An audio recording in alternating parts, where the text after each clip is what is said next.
Bueno, bienvenidos una vez más. Vamos a estar compartiendo aquí con todos ustedes un poquito de lo que son los árboles de decisión en este video, ¿vale? Entonces, los árboles de decisión son un método de aprendizaje supervisado y es fundamental en el campo del aprendizaje de máquina o machine learning, utilizado tanto para tareas de clasificación como de regresión. A través de una estructura de árbol jerárquica, los árboles de decisión efectúan una serie de pruebas o decisiones sobre las características de los datos. De entrada, para predecir la variable objetivo. Cada nodo interno del árbol representa una decisión basada en el valor de una entrada y cada hojita del árbol representa el valor de la predicción. Los árboles de decisión son especialmente útiles por su transparencia y facilidad de interpretación, ya que modelan explícitamente las decisiones que llevan a una predicción, proporcionando así una visión intuitiva de los datos y del proceso de toma de decisiones. Sin embargo, también presentan desafíos como la tendencia a sobreajustar los datos de entrenamiento y su sensibilidad a pequeñas variaciones en los datos. Esto ha llevado a que estas técnicas se enrobustezcan un poco, empleando por ejemplo arreglos de árboles de decisión, y esto se conoce normalmente como random forest. Entonces vámonos al código. Vamos a cargar algunas librerías que vamos a estar usando a lo largo de esta sesión de hoy. Bueno, entonces vamos a arrancar cargando nuestro siempre usado pandas. Vamos a estar cargando nuestro matplotlib, particularmente pyplot. Vamos a estar necesitando Seaborn para hacer nuestras cargas, nuestra matriz de correlación. Es lo que vamos a para poderla pintar. Y bueno, vamos entonces a cargar los datos. Los datos que vamos a usar son los datos que se usan mucho. Son datos de la Universidad de Stanford y los podemos descargar directamente de esta dirección web que tenemos acá, ¿vale? Entonces vamos a cargar esto en un data frame con el método read. Primero carguemos esto, read data frame va a ser igual a pandas.readcsv. Como tenemos la dirección de donde vamos a tomar los datos, entonces podemos copiar esa dirección sin ningún problema. Podemos tomarla, copiarla y pegarla dentro de las comillas. Una cosa importante que tenemos que hacer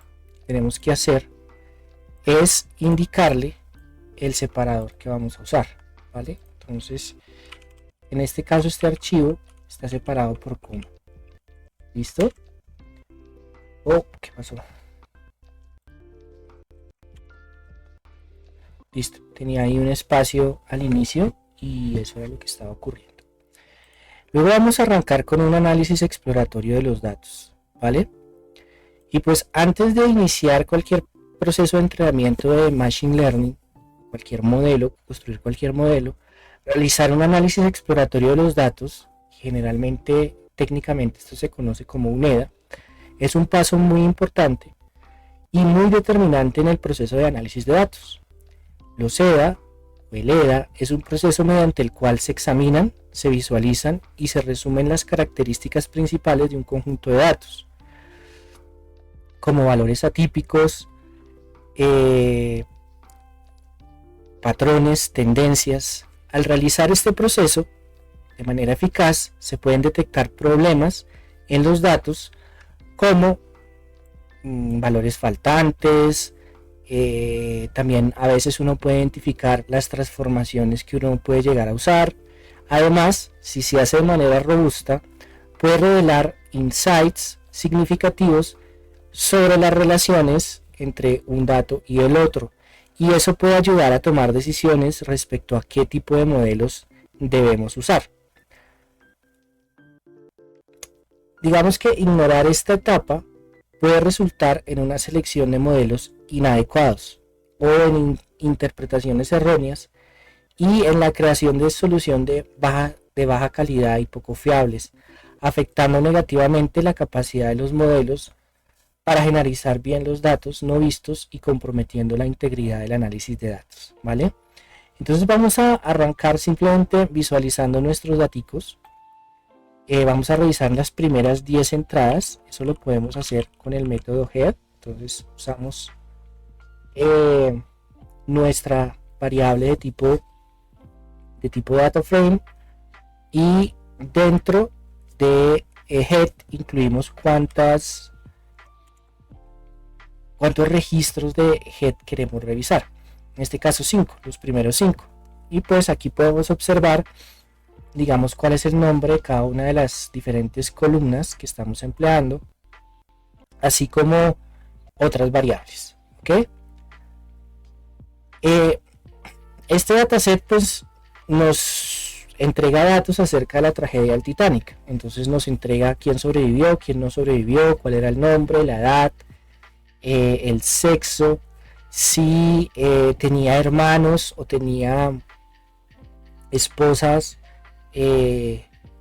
dentro del viaje, o sea, si venía acompañado de algún familiar, de algún hermano, de alguna esposa, si era padre o si venía con algunos hijos, y cuánto pagó, ¿sí? Entonces, por ejemplo, esta columna de FAIR es cuánto pagó, ¿vale? Ahora, lo primero que tenemos que hacer al explorar estos datos, una vez identificado, digamos, cuál es su naturaleza, es determinar qué variables definitivamente no nos interesan, qué variables pues no nos van a entregar información que nos permitan clasificar. Revisando pues el dataset y sabiendo pues que digamos por el nombre no hay forma de que nosotros sepamos si esta persona sobrevivió o no. Si hubiera una información acerca de, no sé, qué deporte practica y de pronto saldría a nadar o esgrima o algo así, de pronto podría existir alguna correlación, pero con el nombre pues no existe. Entonces lo primero que podemos decir aquí es que podemos eliminar la variable nombre, pero también puede haber variables que estén fuertemente correlacionadas y pues que no tiene sentido introducirlas todas al modelo, porque lo que vamos a hacer es introducir variables que al estar relacionadas una con otras pues no van a permitir que el modelo funcione de manera adecuada, ¿vale? Y para eso pues vamos a emplear la matriz de correlación de Pearson y vamos a tratar de verificar qué variables están relacionadas entre sí. ¿Listo? Entonces arranquemos calculando la correlación de Pearson, la matriz de correlación entre las variables. Vamos a llamarla Core Matrix y digamos que los data frames de pandas ya tienen un método que calcula esta matriz. Ese método es Core. Lo que tenemos que decirle en este caso, como hay datos que no son de tipo numérico y por ende pues no va a poder hacer una correlación numérica, es decirle que lo ejecute solo con los datos numéricos. Eso lo hacemos indicándole true en ese parámetro del método. ¿Listo? Luego vamos a crear el gráfico. Entonces vamos a crear el mapa de correlación. ¿Listo? Para eso, lo primero es con nuestra librería Pyplot, vamos a crear una figura. Esa figura le vamos a determinar qué tamaño. Va a ser una figura de 10 por 8. Lo que estoy diciéndole ahí es las dimensiones de la figura. Y luego con Seaborn y el método heatmap, el cual recibe nuestra matriz de correlación y recibe una serie de parámetros como anode. Si nosotros colocamos aquí true, vamos a indicarle que nos anote sobre la matriz los valores. Luego el mapa de colores, hay uno muy famoso que es Coulomb Warm, que se usa mucho.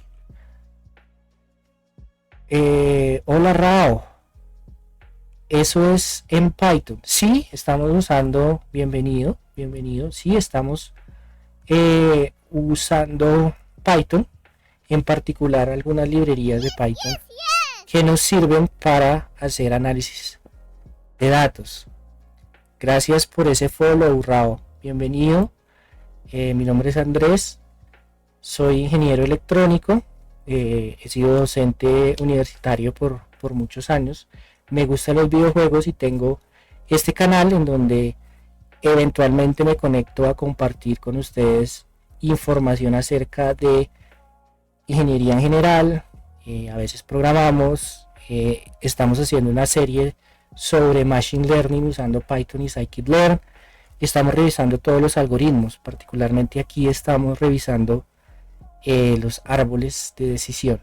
Entonces, cuando quieras conectarte, bienvenido. A veces también jugamos un ratico. ¿De dónde eres?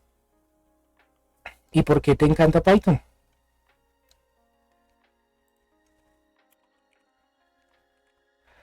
Vale, mientras nos van contestando,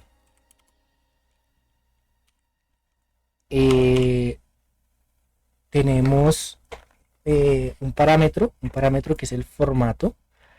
Ese formato nos va a indicar cómo va a presentar los números dentro del mapa que vamos a calcular, ¿vale?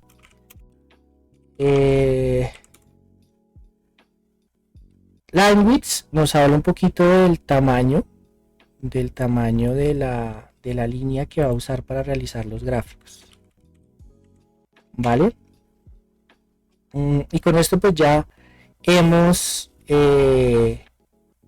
creado nuestro mapa, ¿vale? Ahora lo que tenemos que hacer es pintarlo, ¿vale? Y para eso pues coloquémosle un título y el punto. Por aquí nuestro amigo nos dice: soy Rao, soy un estudiante en sus últimos ciclos y mi rama de interés es un poco geomática e hidrología.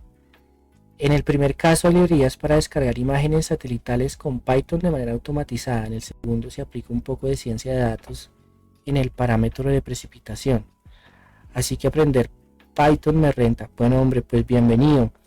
En mi canal de YouTube hay un videito como con las bases de Python también. Un video corto donde presento algunas bases de Python para poder ingresar al tema de la programación, digamos, en lo que sería el análisis de datos. Entonces, bienvenido y pues ojalá te sirva, y cualquier cosa, cualquier pregunta que tengas la puedes hacer con toda confianza, ¿vale?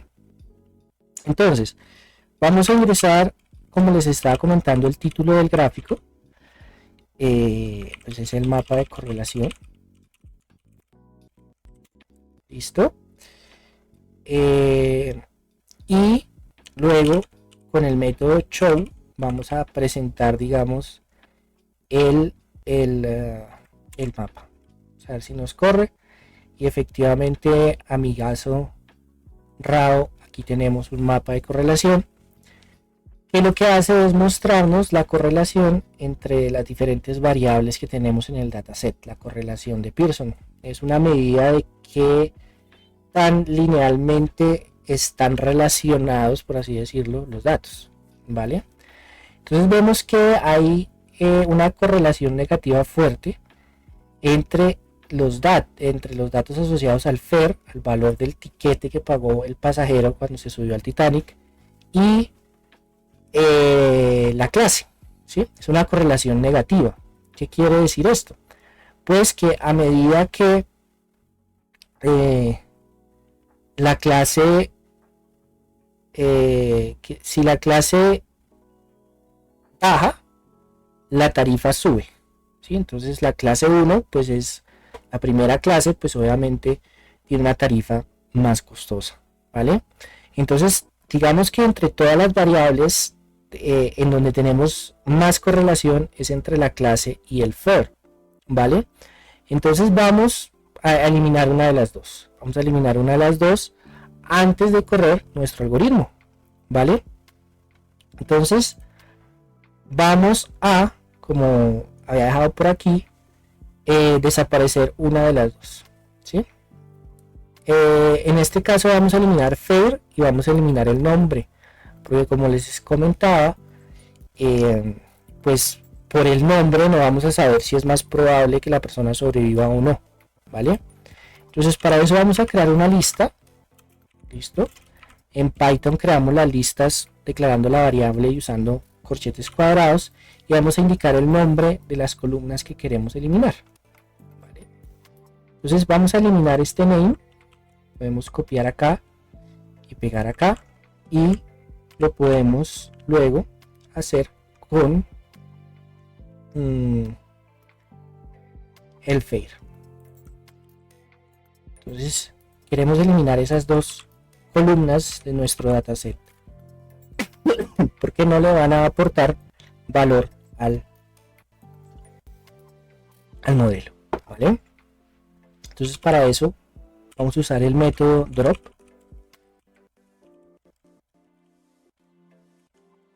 Vamos a usar el método drop. Vamos a decirle qué columnas queremos eliminar. Vamos a decirle que queremos eliminar columnas, entonces le tenemos que decir aquí que el eje sobre el cual queremos eliminar son las columnas, y luego vamos a decir que con este inPlace igual true lo que estamos diciendo es que lo modifique directamente en el data frame, o sea, después de que yo corra esta línea dentro del data frame df perdón, ya no van a existir esas columnas, ¿vale? Entonces podemos ingresar aquí una celda como para revisar, y nuevamente hacemos que revisamos las primeras 5, y como ven, pues ya no tenemos, como estábamos diciendo, ya no tenemos nuestro nombre y nuestra variable Fair, ¿vale? Entonces digamos que esto se puede o no se puede hacer, pero estas columnas que tienen este nombre como tan grande y tan largo, pues se puede reemplazar el nombre por unos nombres más cortos, ¿ok? ¿Cómo se puede hacer eso directamente? Se puede acceder a las columnas del data frame, ¿ok? Y respetando el orden podemos colocar los nombres que queramos mantener. Entonces pues la primera columna va a seguir siendo esta, la segunda columna va a seguir siendo definitivamente esta, la siguiente columna va a ser esta, y la siguiente columna va a ser esta, y aquí llegamos a la primera, digamos, a la que le queremos cambiar el nombre. Entonces vamos a usar algo más corto. Entonces podemos decir S por siblings y SP por spouse, así decirlo, ¿okay? Esto, como les digo, se puede hacer o no se puede hacer. Y en el siguiente vamos a usar la P para parents y la C para children. ¿Listo? Fíjense que después de que yo corra este señorcito de acá y vuelva a mirar las primeras 5, los nombres van a ser diferentes. Fíjense, entonces esto simplemente pues es mucho más fácil escribir S raya SP o P raya C que escribir todo el nombre si nos queremos referir precisamente a esa columna, y digamos que por eso lo hago, ¿vale? Ok, hay un método de pandas que es muy útil cuando uno quiere hacer este análisis exploratorio de datos, y es el método info. Ese método es una herramienta indispensable para obtener una visión preliminar de la estructura general de un conjunto de datos. El método proporciona información sobre el tipo de dato que está presente en cada columna, la cantidad de valores no nulos que tiene el dataset y lo que está ocupando en memoria. Y eso permite identificar rápidamente alguna inconsistencia entre el tipo de dato, porque por ejemplo si es un número y lo está leyendo como un string, pues sabemos que puede estar mal. O por ejemplo que hay algunas columnas con datos faltantes. Esa comprensión del tipo de dato, si hay faltantes o no hay faltantes, es esencial para los algoritmos, ¿ok? Porque hay algoritmos que pueden trabajar con datos faltantes, hay algoritmos que pueden trabajar solo con números, hay algoritmos que pueden trabajar con números y con cadena de caracteres, entre otras cosas. Entonces, entender qué tipo de dato tiene cada columna permite realizar de manera más efectiva el proceso de limpieza y transformación de los datos. Y estas operaciones, como pues les estaba comentando, son vitales para poder aplicar estos modelos, ¿vale? Entonces vamos a ejecutar ese método en nuestra librería, en nuestro data frame. Entonces vamos a decirle data frame info y pues nos va a entregar, como ven, cuántas columnas hay, ¿sí? Tenemos 6 columnas, ¿sí? Entonces, la columna de la 0 a la 5 tenemos 6 columnas y tenemos 887 entradas. Vemos por ejemplo que Survived la está reconociendo como un entero, Pick-Class como un entero, el sexo lo está reconociendo como un objeto, la edad la está reconociendo como un flotante, el tema de si tenía esposa o hermanos dentro lo está reconociendo como un entero, y si habían hijos o no lo está reconociendo también como un entero, ¿vale? Nos dice que hay flotantes, enteros y objetos. Objetos es la manera como maneja las cadenas de caracteres y nos dice cuánto estamos usando en memoria, ¿vale? Entonces, bueno, digamos que estos algoritmos de árboles de decisión en la librería scikit-learn solo funcionan con números. Entonces vamos a transformar esa variable sexo a una variable tipo número, ¿ok? Entonces ese proceso se hace realizando un proceso de unificación o one hot encoding, ¿ok? Digamos que transformar esas variables que son de tipo categórico a numérico mediante este método nos permite realizar cálculos de manera más efectiva. Por ejemplo, esta variable categórica como el sexo, que típicamente o es masculino o es femenino, se puede convertir a una variable numérica como 0 o 1. Entonces, por ejemplo, si es 1 es porque es hombre, y si no es hombre, pues es mujer, ¿vale? Esta técnica generalmente se le conoce como one hot encoding, ¿vale? Y es muy útil cuando usamos estos algoritmos, ¿listo? Entonces vamos a realizar ese proceso, ¿listo? Vamos a decirle data frame, y el data frame va a ser la salida del método de pandas getDummies. Vamos a decirle que use nuestro data frame y le vamos a decir sobre qué columnas va a ser ese proceso, ¿vale? Entonces en nuestro caso lo vamos a hacer alrededor de la columna sexo y vamos a decirle que vote el primero, ¿sí? .freeze_true lo que hace es eliminar la columna asociada a el hecho de que haya mujer. ¿Por qué? Porque en este caso si es hombre es mujer. Entonces si dejamos las dos columnas, pues estamos dejando una columna que está altamente correlacionada con la otra, ¿ok? Por eso lo hacemos así, ¿vale? Listo. Y digamos que queremos cambiar el nombre, ¿sí? Porque si leemos dataframe.head, fíjense que este método nos deja sex mail, ¿sí? O sea, digamos que nosotros queremos dejarlo como sex, quitarle el mail, porque pues sabemos que en este caso o es hombre o es mujer. ¿Listo? Entonces vamos usando el método rename, vamos a hacer eso. Entonces acá con columns abrimos un diccionario. Los diccionarios en Python se abren con estas comillitas y vamos a decirle que ese que se llama sexmale, ¿sí?, no lo cambie por sex, y le vamos a decir aquí in place igual to, o sea que lo haga sobre ese data frame. ¿Listo? Fíjense entonces que ahora si yo pido este dataset, le cambié simplemente el sexmale por sex, ¿ok? Esto es solamente por orden, ¿ok?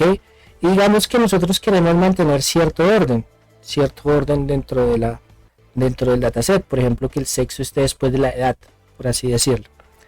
Entonces, si queremos cambiar el orden de las columnas dentro de nuestro data frame, lo podemos hacer así: data frame igual a data frame, abrimos corchetes cuadrados y aquí colocamos la lista de las variables en el orden que queramos que esté. ¿Listo? Entonces queremos dejar aquí survived, queremos dejar aquí class, queremos dejar aquí la edad, queremos dejar aquí el sexo ahora, ¿vale? Y luego estas variables.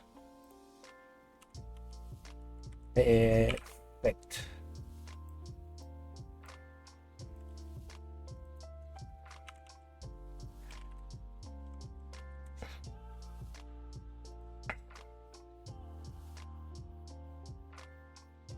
¿Cómo va Rao? ¿Te ha parecido interesante? ¿Sigues por ahí? Data frame, listo. Entonces de esta manera, en teoría, si todo me sale bien,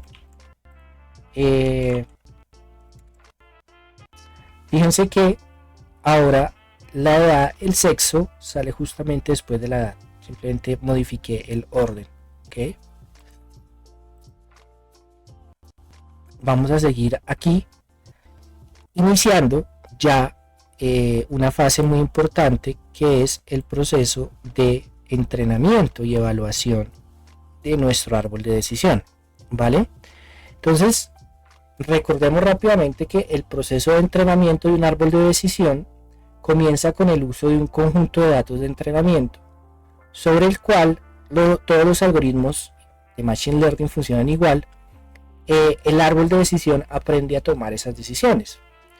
En cada nodo del árbol, el modelo evalúa las características de los datos para encontrar la mejor división, maximizando la homogeneidad dentro de los grupos resultantes, utilizando diferentes métricas. Las métricas más usadas en los árboles de decisión son la entropía de los datos y el índice Gini.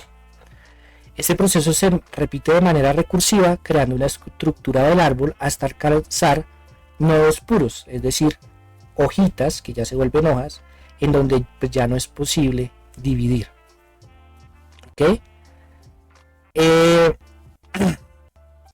Y esto se hace hasta que todos sean hojitas, pero pues hay como sobreajuste, o hasta cierto parámetro que uno define, como puede ser la profundidad del árbol.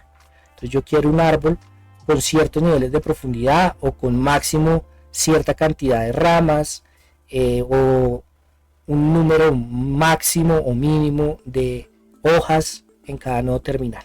¿Ok? Y digamos que una vez uno entrena el modelo, pues empieza el proceso de evaluación. Entonces, usando datos que nunca hemos usado para entrenar nuestro modelo, probamos su capacidad predictiva usando métricas. ¿Ok? Esa evaluación es crucial, es muy importante porque es la que nos permite entender el rendimiento del modelo en situaciones usando datos que no estaban en el conjunto de entrenamiento. ¿Ok? Y pues eso es algo muy importante. Entonces vamos a iniciar primero indicándole a nuestro script de Python qué datos vamos a usar como las variables regresoras, es decir, las variables que vamos a usar para estimar si la persona sobrevivió o no sobrevivió a la tragedia del Titanic, y cuál es la variable que vamos a predecir, ¿vale? Entonces en la variable X vamos a dejar nuestras variables regresoras, ¿listo? Entonces vamos a tomar nuestro data frame. En nuestro caso vamos a usar todas las variables, entonces vamos a hacerle drop survived,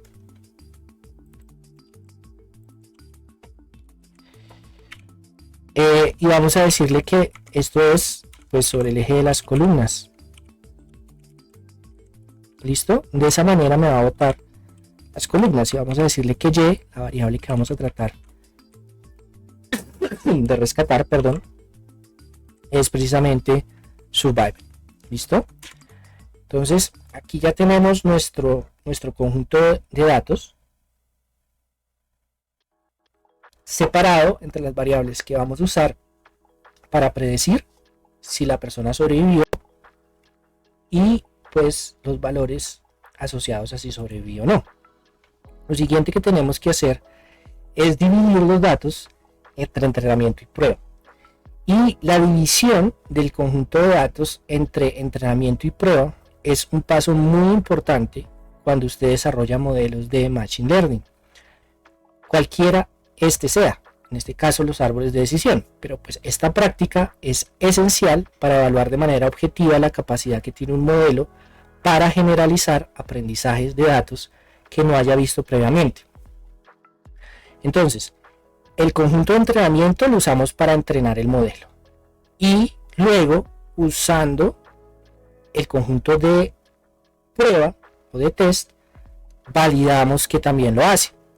Si uno no hace esta separación, pues uno corre el riesgo de crear modelos que se ajusten demasiado a los datos de entrenamiento, y este es un fenómeno que se conoce como sobreajuste. En el canal van a encontrar un videito asociado precisamente a el fenómeno de sobreajuste y cómo tratarlo, por ejemplo, en redes neuronales. ¿Cómo se hace esta división? ¿Listo? Entonces, vamos a de la librería scikit-learn.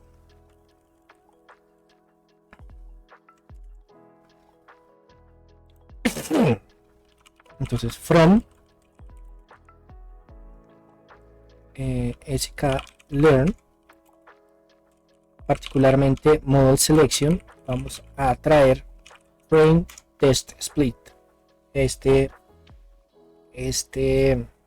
función, listo. Y luego, usando esta función, vamos a decirle que los datos de entrenamiento y los datos de prueba de las variables, en este caso regresoras, y las variables a predecir, tanto en entrenamiento como en prueba, pues va a hacer lo que este train test split me va a entregar. Para eso le tengo que dar los datos de las variables regresoras, los datos de las variables que voy a predecir, que ya separamos previamente, y el tamaño del conjunto de test. Generalmente se usa una división 70-30, ¿ok? Entonces en este caso vamos a usar esa. Vamos a decirle 0.3 para indicarle que el conjunto de prueba corresponda a una selección aleatoria de tamaño equivalente al 30% del tamaño total, ¿vale? Para lograr la repetibilidad de los resultados, vamos a incluirle una semilla inicial al proceso de generación aleatoria y escogencia de los datos. ¿Listo? Si todo sale bien, aquí hemos separado el conjunto de datos y podemos ya iniciar a cargar el modelo de clasificación. Ahí vas, Naisu.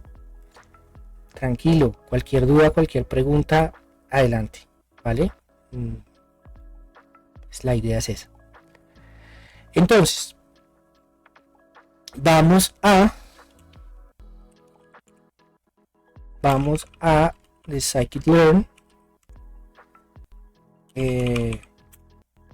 tree, vamos a traernos de esa librería de scikit-learn, vamos a traernos la función decision tree classifier, ¿sí? Entonces clasificador de árbol de decisión, listo, y vamos a crearlo.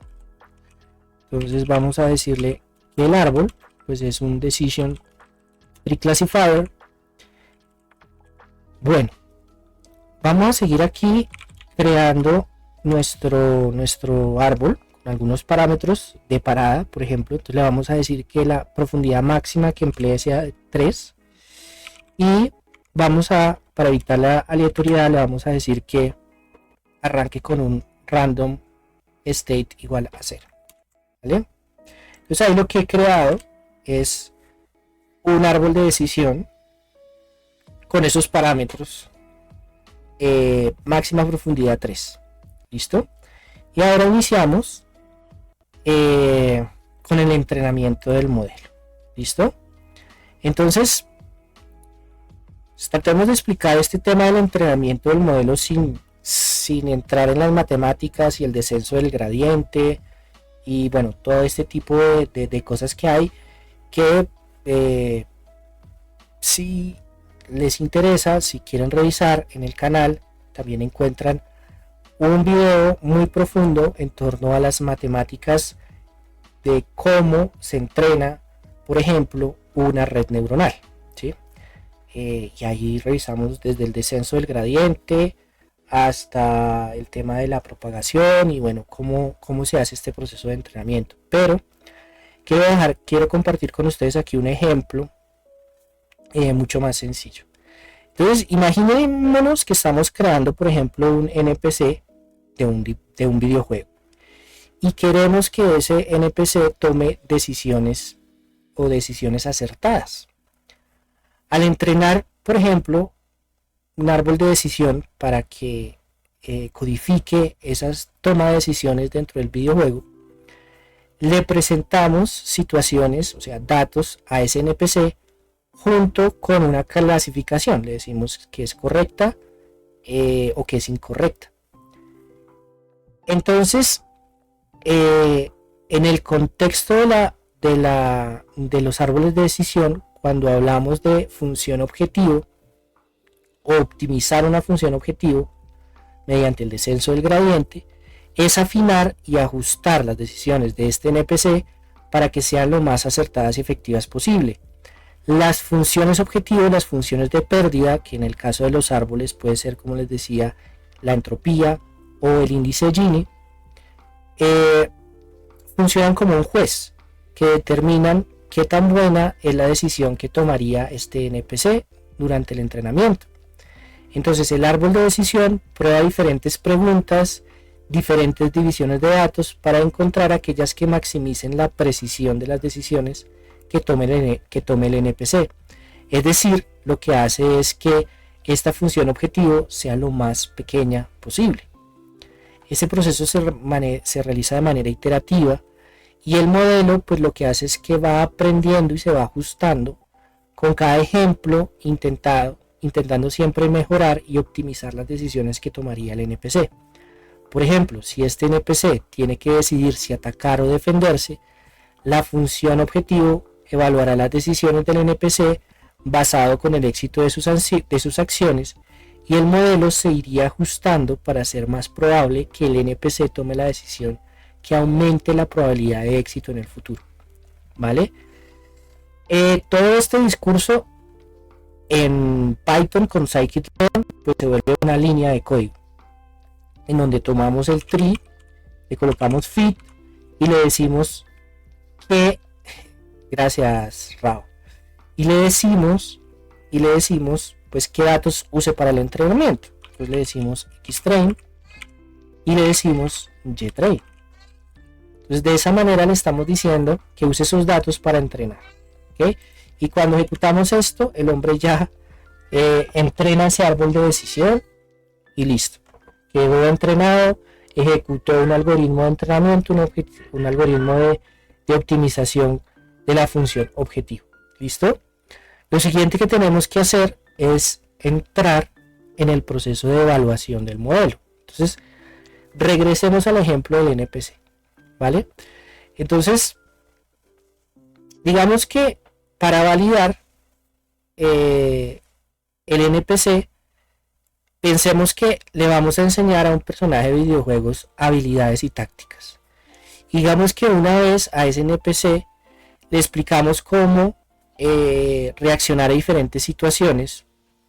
Ese es el entrenamiento.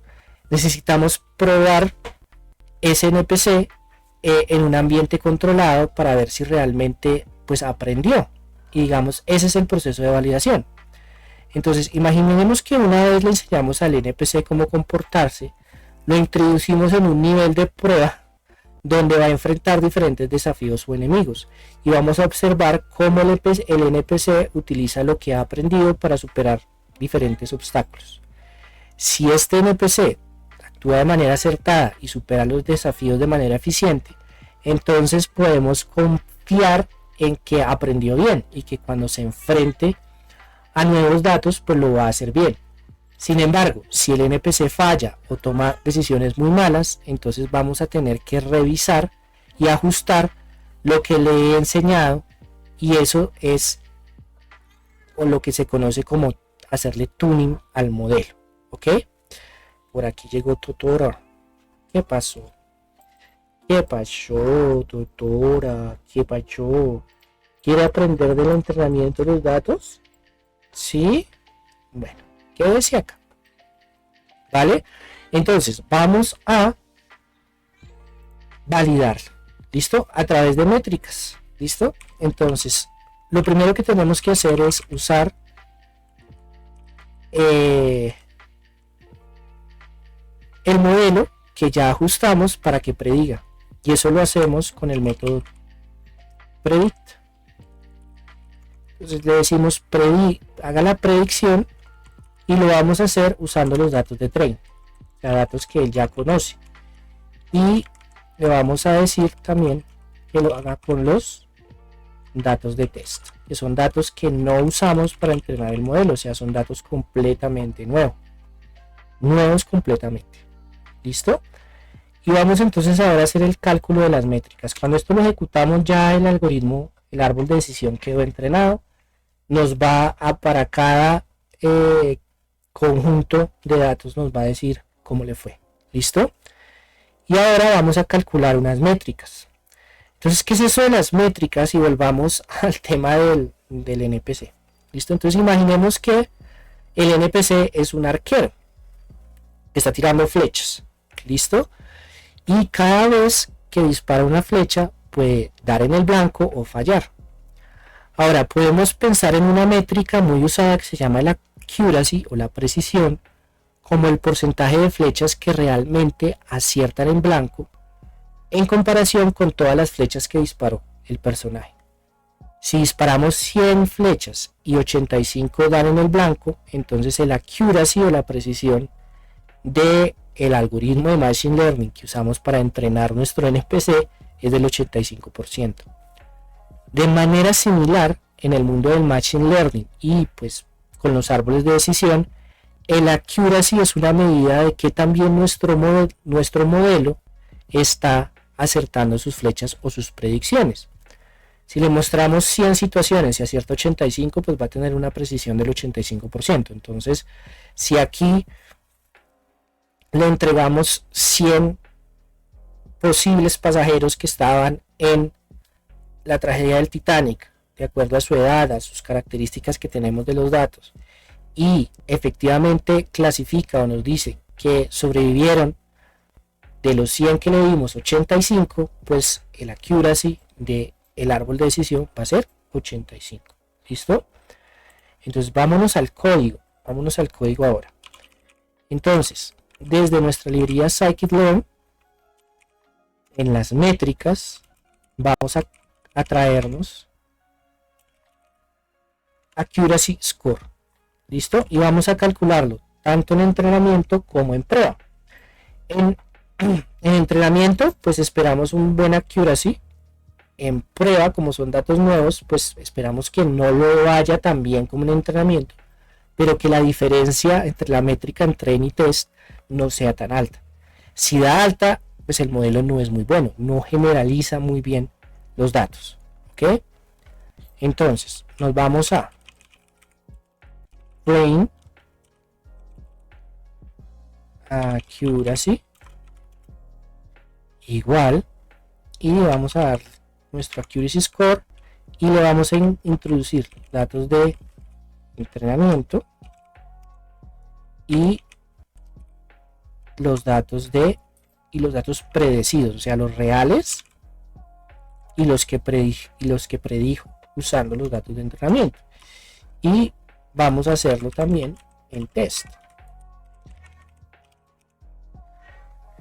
Entonces, para eso vamos a usar los datos reales de test y los datos reales de los datos predecidos usando los datos de test. ¿Listo? Y vamos a imprimir el resultado.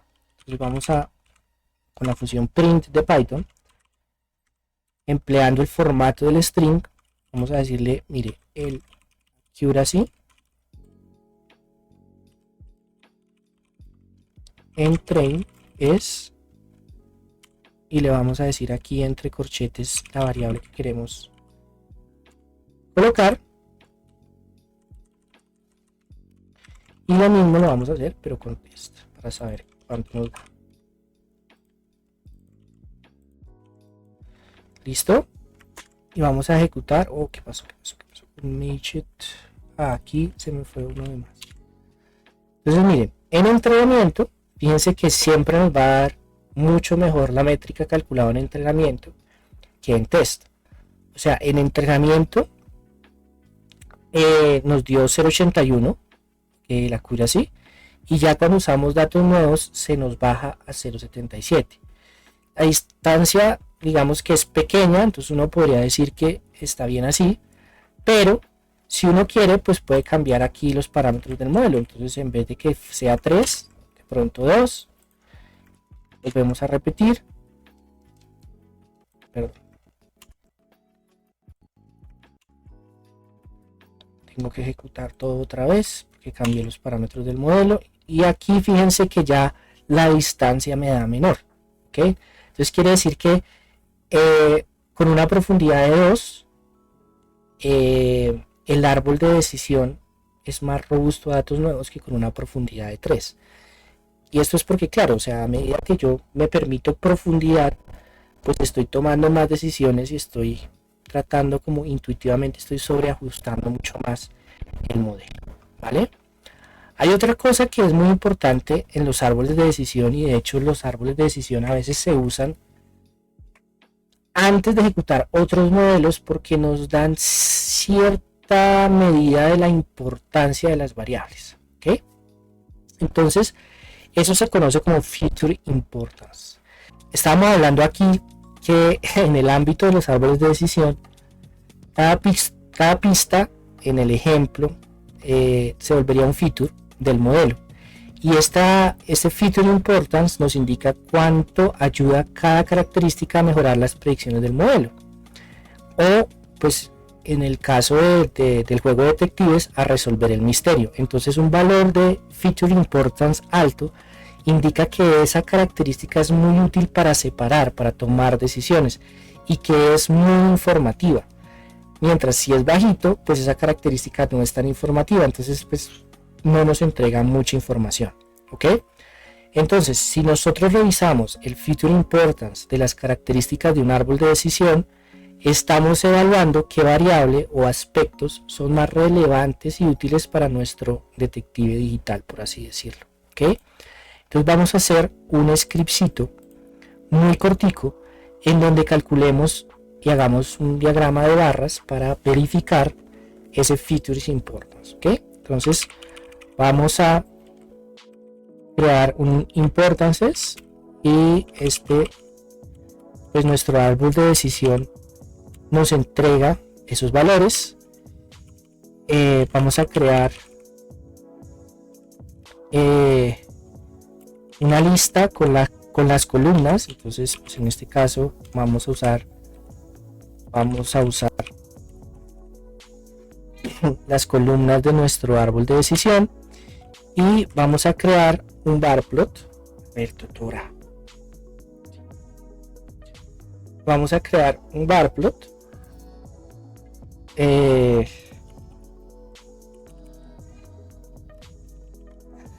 Ya estaba que se encaramaba ya otra vez.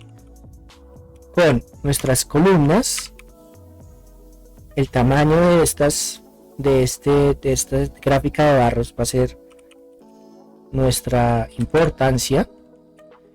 Vamos a usar como paleta Bright, es la configuración de los colores del Sigmund.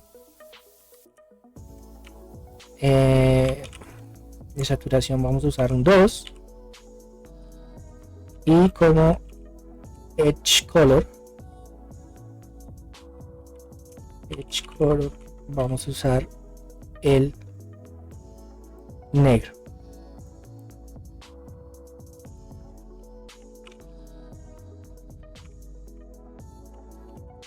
Y line width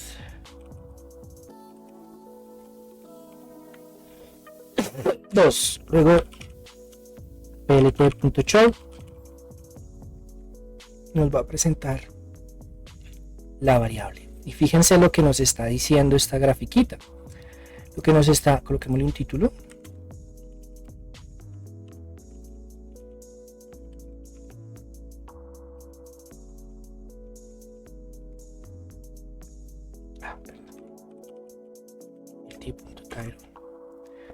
Pues esto lo que nos está diciendo es que en el caso de la tragedia del Titanic, las variables que nos permitían predecir de mejor manera si la persona iba a sobrevivir o no eran el sexo de la persona y la clase en la cual compró su tiquete, ¿vale? Y pues bueno, eso era lo que tenía yo preparado para el stream de hoy, para el ejemplito que les quería compartir el día de hoy alrededor de los árboles de decisión. Entonces